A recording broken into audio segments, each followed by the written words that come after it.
lustrous towers now serve as tombstones.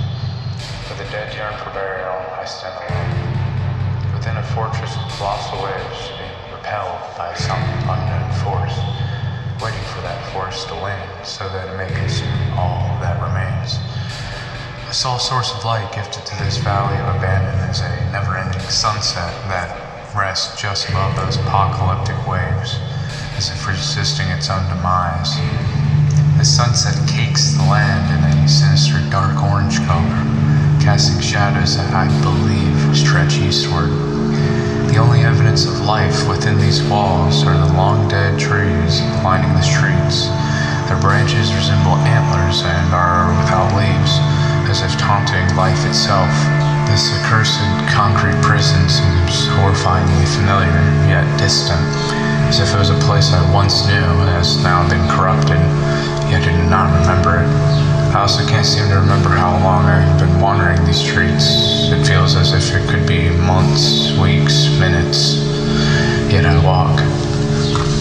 I travel down the alleys lined with rubble and filth, through streets with cars left abandoned and coated with dust, and within buildings left vacant for an indeterminable amount of time, all in search of an exception to this eternal now.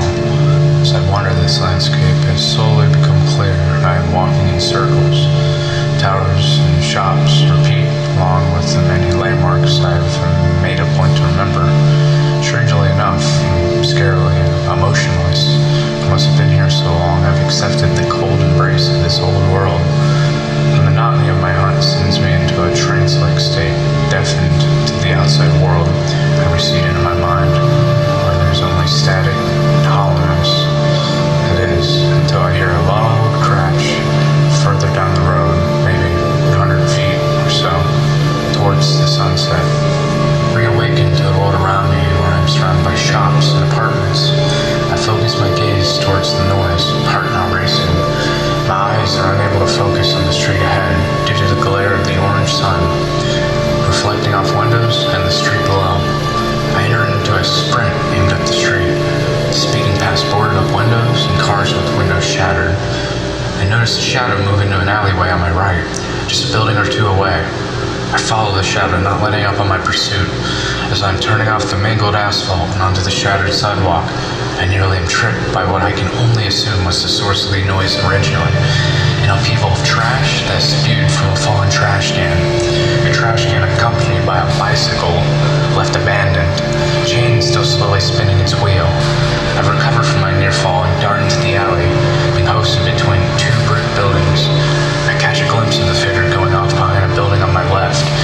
Running past boxes and garbage, I come to an intersection behind the building. With no one in sight, I'm washed over with a feeling of anguish. Frantically, I look up and down the alley until I notice a window on the second story of the building to my right. The window is open, with curtains slightly shifting around from a draft.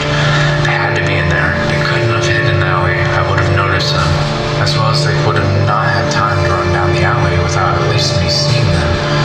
What made it even more likely was the fire escape from the exterior of the window. I slowly made the ascent up the cold metal stairs, attempting to not alert the figure in what was likely an apartment. Once I'm on equal elevation, I snuck up to the window, slowly peeking in and trying to make out the contents inside. However, the void of the apartment is stared back. It's much too dark from out here. I need to get inside. I grasp the fragile wood surrounding the entrance and creep my way inside. I'm greeted with a miasma of dust, stench, and strangely enough, a scent of ash. I find myself in a living room, with most of the furniture having been moved to one side of the room, with blankets covering most of it. Cautiously, I approach this makeshift fort, curious of its purpose. It isn't until I hear a faint crying I stop my forward motion.